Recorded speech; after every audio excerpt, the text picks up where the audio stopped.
Hello everybody, my name is Michael Pesci. I'm a senior INDS student, and over the course of the last 4 years, I came up with my Capstone project, which is should Major League Baseball expand the current instant replay system. Before I would begin, I would just like to thank all of my advisors. You've been a tremendous help over the course of the last couple of years. Carrie Sauter, you've been great. Vivian Armour in the back over there, who's the director of the Alex Brown Center for Entrepreneurship, as well as Dennis Coates from Economics, who was not able to make it today, as well as the rest of the INDS department. So why this topic? Baseball's been a huge passion of mine my entire life. It's one of the things that brought me to UMBC, as I've been a member of the UMBC baseball team over the last 4 years. Over the course of the last several Major League Baseball seasons, there's been a tremendous amount of controversial calls. There's been controversial calls and blown calls that have affected individual records and that have affected the course of the season for many teams. Now, especially with all the new technology that is available in this day and age, with the video technology especially, it has exposed these blown calls to a new unprecedented level. Now, fans at home watching the game can easily rewind the game, pause it, zoom in, and see, and from the comfort of their own home, with basically their own replay booth. And we've never really seen this before, so this is why it's such a hot topic as of now. I thought this would be a great idea for my Capstone project because there are so many different perspectives that you have to evaluate in order to come up with an understanding as to what should be done with the new system. Now, and I thought about it and I struggled myself because of all my different perspectives. As a Division I baseball player, you know, it's pretty much the closest level you get to professional sports, so I'm able to fully understand and appreciate what goes into the everyday grind of a professional athlete. I've been a coach in the past, so I have that perspective. And then there's also two more perspectives. You know, the perspective of a fan of a particular team, if the call goes right or wrong for that team, and also being, like I said, just a huge fan my whole life, I am able to appreciate the sport for what it is as a whole. So all those different perspectives battled with each other throughout my research. Now, I'm going to play a quick video here. It's a clip from the 1996 American League Championship Series between the New York Yankees and Baltimore Orioles. If some of you remember, this video might be a little bitter, but please pay attention to not only the visual aspect, obviously, but pay attention to the dialogue that's being spoken in the video, as well as try to get a sense for the emotion wrapped around this video. Stolen base. His last time up, he stranded two. In right field, Carrasco going back to the track, to the wall. And what happens here? He contends that a fan reaches up and touches it. But Richie Garcia says no. It's a home run. Here comes Davey Johnson out to argue as Jeter comes across to tie the game. The contention by Carrasco is that the ball is descending and the fan touches it. He's right. He's right. Absolutely. That ball was not in the seats. It's okay to catch it if it's over the wall, but if it's in the playing field, you're not allowed to touch it. You're sitting there and you watch it, you think it's a home run, and then you start seeing replays and stuff like that, and you realize that it probably wouldn't have got out of the ballpark. Here's the kid receiving congratulations all around. He's affected possibly the outcome of the game. Certainly he's affected the course of the game. And maybe the series, Bob, maybe the championship series. So this is a great example of the controversy that's taking place right now. Clear example, that ball would not have gone over the fence. The umpire ruled it a home run, and as the announcer said at the end of the game, you know, it affected the course of the game and maybe the course of the entire championship series, which is important for the Orioles because that was the last time they're in the playoffs, except for this year. But this leads me to my research question, which is how has instant replay evolved and impacted professional sports leagues in the United States? Based on these impacts, should Major League Baseball expand its current instant replay system? Now I'm going to read verbatim this quote off the PowerPoint because I want everybody in the room to fully grasp and understand the current rules of the instant replay system. So If the crew chief determines that instant replay review is necessary on a particular disputed home run, he calls the MLB advanced media technician, who then transmits the most appropriate video footage. And the discretion to reverse a call is at the sole discretion of the crew chief. The standard used by the crew chief when reviewing a play is whether there is clear and convincing evidence that the umpire's decision on the field was incorrect and therefore should be reversed. The use of replay is limited only to home runs, in or out, fair or foul, and fan interference.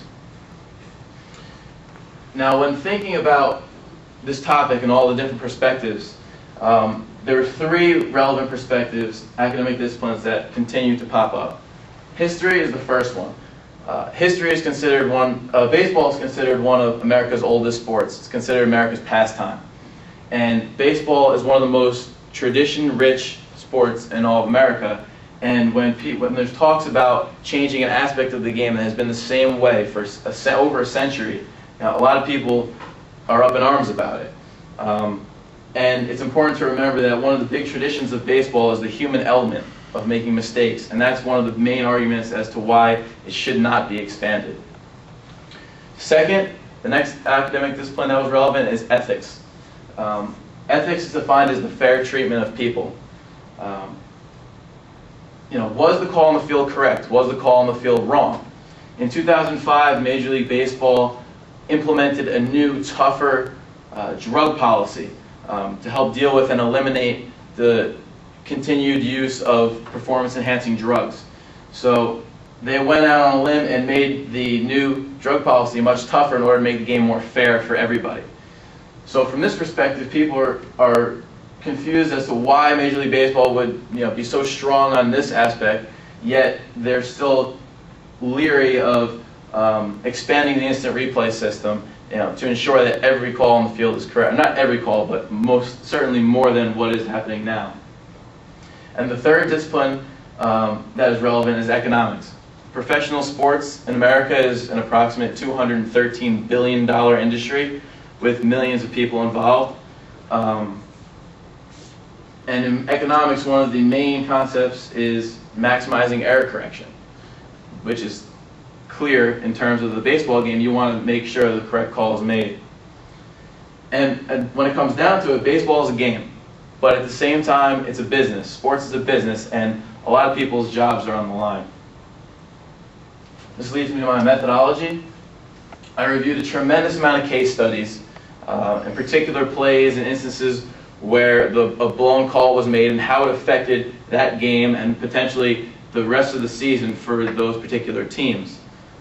Next is interviews.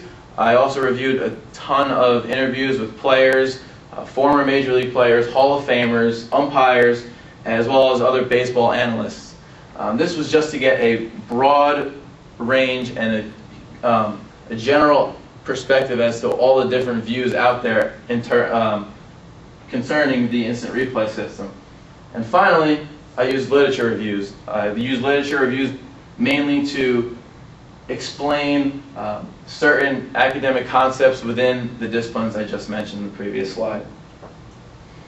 My integration strategy, there were a couple different strategies I used: checks and balances, reasoning through analogy, and extension.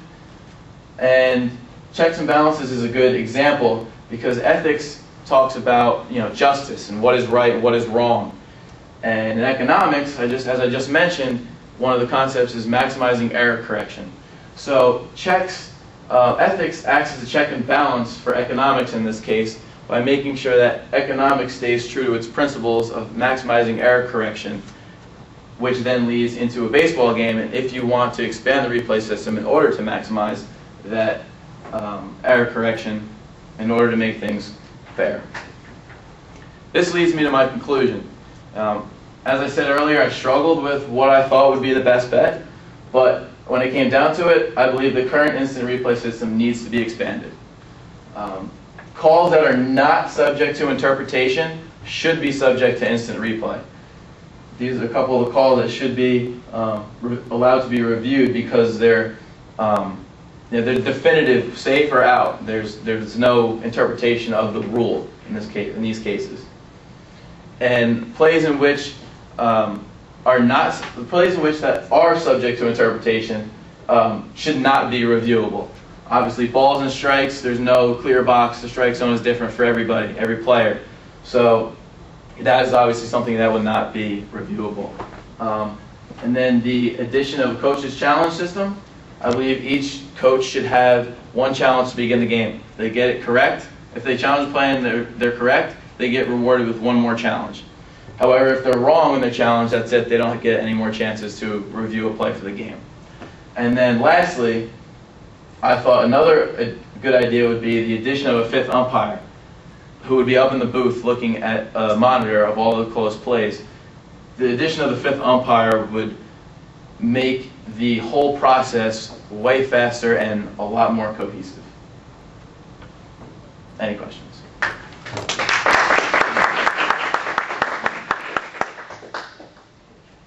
Mike, you're probably running out of time, so I was looking forward to all your integrative strategies that you had up on the slide. Could you talk a little bit, was it extension? What were the other strategies you used to do this analysis?